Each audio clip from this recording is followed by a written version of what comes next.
இது எஃப்டி எல்லாமே தெரியும். I also started off with FD as investment back. நான் வந்து 2009 என்னோட கரியரை ஸ்டார்ட் பண்ணும்போது, ஸோ என்னோட ஃபர்ஸ்ட் மாசம் சம்பளத்தை வச்சு நான் என்ன பண்ணேன்னு பார்த்தீங்கன்னா, ஆப்வியஸா 2 விஷயம் பண்ணேன். ஒண்ணு வந்து எல்ஐசி ஒண்ணு 21, 25 வருஷத்துக்கு வந்து எடுத்தேன். So for the ADC cover ஆகணும் அப்படின்ட்டு. அது ஒண்ணு விஷயம் ஒண்ணு பண்ணேன். அதுக்கப்புறம் எஃப்டியில் எடுத்துட்டு வந்து போட்டேன். பேக் தென் 9.5% என்னோட நான் போட்ட எஃப்டி பேக் இன் 2009லேயே வந்து 9.5% வந்து ரிட்டர்ன்ஸ் இருந்தது. அதனால எனக்கு வந்து பெருசா I never had a chance to look for the alternative investment since FD itself was fetching the 9.5%. இப்பெல்லாம் வந்து அதெல்லாம் சான்ஸே கிடையாது. ஸோ அப்படிதான் ஸ்டார்ட் ஆச்சு. பட் கரண்டா இப்ப பாத்தீங்கன்னா 6.5% வந்து எஃப்டில லாஸ்டா நான் பார்த்தேன். So I I I stop looking in to the எஃப்டிஸ் returns, but still ஒரு ஆவரேஜா 6.5 இருக்குன்னு வச்சுக்கோமே. ஸோ அப்போ வந்து ஒரு லட்சம் நான் வந்து இன்வெஸ்ட் பண்றேன் அப்படின்னா 1 இயர் கழிச்சு 6.5% இருந்தபோது 6,500 எனக்கு வந்து ப்ராஃபிட் கிடைக்கும் போகுது. இந்த அப்சல்யூட் எல்லாருமே வந்து இப்படிதான் கணக்கு போடுவோம்ல. ஸோ இதுதான் பிஹேவியரல் எக்கனாமிக்ஸ். பிஹேவியரெல்லாம் நம்ம இப்படிதான் திங்க் பண்ணுவோம். அப்சல்யூட் திங்கிங் தான் நம்மளுக்கு வந்து வரும். ஸோ அதுக்கு பின்னாடி இருக்கிற math are we never relative டேர்ம்ஸ்ல பார்க்க மாட்டோம். வேற எதனா ஒரு இன்வெஸ்ட்மெண்ட்ல போட்டிருந்தோம்னா அது எவ்வளவு வரும் அப்படின்னு பார்க்க மாட்டோம்.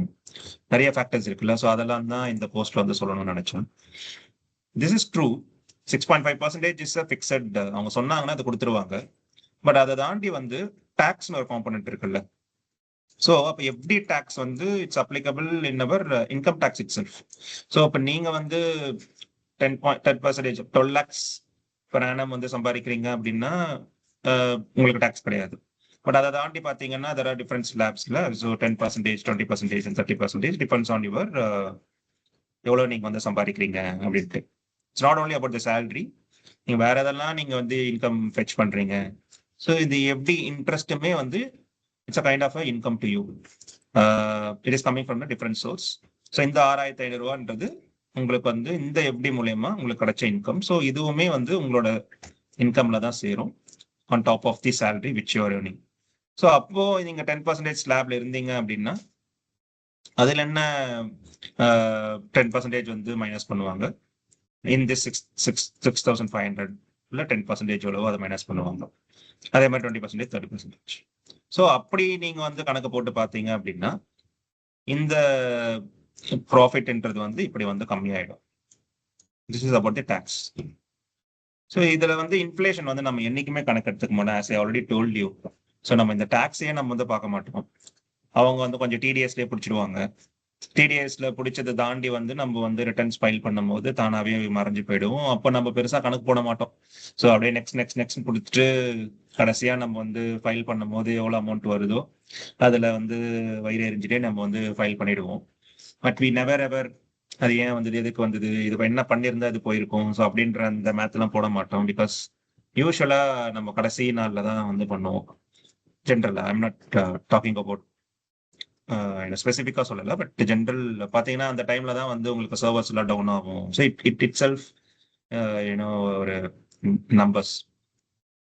அப்புறம் வந்து இந்த இன்ஃபிளேஷனை வந்து எப்படி நம்ம கணக்கு போடுவோம்ல, பண்ணவே மாட்டோம். So as per the government வந்து 2.5% ஒன்னுவா தான் வந்து இன்ஃபிளேஷன்ஸ் வந்து இருக்கு குவார்டர் ஆன் குவார்டர் அப்படின்ற மாதிரி சொல்றாங்க. ஸோ அதை பத்தி நம்ம பேசணும்னா it's different topic politics. So அது வந்து பாலிடிக்ஸ் அந்த மாதிரி போயிடும். ஸோ நம்ம ஒரு ஆவரேஜா வந்து ரியல் டைம் எக்ஸ்பென்சஸ் எல்லாம் வச்சு பார்க்கும்போது இப்போ நம்ம வார் டைம்ல இருக்கும். ஸோ யூஸ்வலா எங்க அப்பா வந்து ஒரு வடை வாங்கிட்டு வருவாரு. அது வந்து 10 ரூபா இருக்கும். இப்போ பாத்தீங்கன்னா 15 ரூபா. ஸோ இட்ஸ் ஆல்மோஸ்ட் 50% இன்க்ரீஸ் பண்ணியிருக்காங்க. ஸோ 10 ரூபா 15 ரூபா தானே, 5 ரூபா தானே அப்படின்னு பார்க்காம so we should look into the terms of பர்சன்டேஜ்ல வந்து பார்க்கும்போது 50%. அதே மாதிரி காஃபி டீ நீங்க வெளியில போய் குடிக்கும் போதும் ஆவரேஜா 50% வந்து இன்க்ரீஸ் பண்ணிருக்காங்க due to the fuel the LPG gas, commercial LPG கேஸோட இன்ஃபிளேஷனால. ஸோ அப்படிலாம் வச்சு பார்க்கும்போது ஆவரேஜா வந்து ஒரு 8 to 10% வந்து இன்ஃபிளேஷன் கண்டிப்பா இருக்கும். ஸோ நான் ஆவரேஜா 10% போட்டிருக்கேன் ஃபார் தி ஈஸி மேத். அப்படி நீங்க வந்து பார்க்கும்போது உங்களோட ஃபர்தரா வந்து இந்த ஸ்லாப் இந்த டாக்ஸை டிடக்ட் பண்ணி இந்த இன்ஃபிளேஷன் ஆஃப் 10% போடும்போது பாத்தீங்கன்னா தி ரியல் ப்ராஃபிட் ஆக்சுவலி உங்களோட கேபிட்டலோட கம்மியாகுது பாருங்களேன். உங்களுக்கு 1 லட்சம் நீங்க வந்து இன்வெஸ்ட் பண்ணி ஒரு வருஷம் கழிச்சு பாத்தீங்கன்னா அதோட real profit real real number வந்து 96,000 something. So which is a loss of around 3,700 rupees if you are following under the 10%.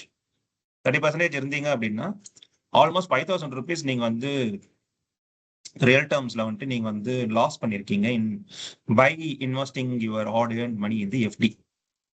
So அப்போ இதை இப்படி பார்க்கும்போது அப்போ நான் ஆக்சுவலா என்னோட கேபிட்டலை நான் சேவ் பண்ணணும் அப்படின்னு நினைச்சா கூட எனக்கு வந்து மினிமம் ஆஃப் 12% வந்து ரிட்டர்ன்ஸ் கொடுக்கணும் FD if I am following under the 10% tax slab. 20% tax ஸ்லாப்க்கு 30% டேக்ஸ் ஸ்லாப்க்கு 14% இருந்தா மட்டும்தான் I am doing a break even. Not even I am doing I making a profit here. ஒரு ரூபா கூட இல்லாம அந்த 1 லட்சத்தை நான் காப்பாற்றணும் அப்படின்னா ஐ ஆம் இந்த 30% டேக்ஸ் ஸ்லாப் 14% வந்து எனக்கு ரிட்டர்ன்ஸ் கொடுக்கணும். ஹிஸ்டரியில 14% எப்போ வந்ததுன்னு எனக்கு தெரியல. ஸோ அப்போ எஃப்டியில் இப்போ நீங்க வந்து கரண்டா போடுறீங்க அப்படின்னா by looking at this all the math, so it's actually we are making loss here, but absolute terms la we are just thinking that we are making profit of 6,500 rupees. So எப்படி நல்லதா கெட்டதா அப்ப நம்ம எதுல போடணும்? So நான் இந்த post பண்ண உடனே வந்து எனக்கு நிறைய பேர் பிங்க் பண்ணது என்னன்னா ஓகே அண்டர்ஸ்டாண்ட், ஸோ அப்ப எதுல போடணும்? It's a default question people asked after posting this. So அதுக்கு தான் என்ன பண்ணேன்னு பார்த்தீங்கன்னா sequence of rather than telling them in a binary, okay இதுல போடு இது போடாதன்னு. ஸோ இவ்வளவு பேசிட்டு இப்ப நான் வந்து எப்படில வந்து இன்வெஸ்ட் பண்ணலையான்னு கேட்டா ஐ டூ ஹாவ் எப்படி இன்வெஸ்ட்மெண்ட், பட் அது வந்து எல்லா சேவிங்ஸுமே எப்படில தான் இருக்கான்னா இல்லை. ஸோ அதனால வந்து I cannot tell like okay இது ஒரு பிளாக் அண்ட் ஒயிட்ல வந்து இது நல்லது இது கெட்டதுன்னா சொல்லவே முடியாது. பட் ரேதர் நம்ம பேசிக்ஸ் அண்டர்ஸ்டாண்ட் பண்ணலாம் அப்படின்றது அந்த அந்த சீரீஸ் வந்து ஸ்டார்ட் ஆன ஒரு சோர்ஸ் பார்த்தீங்கன்னா இந்த போஸ்ட் தான். So I just pause here. Let's have a discussion around this first post. அதுக்கப்புறம் we can proceed for the another post.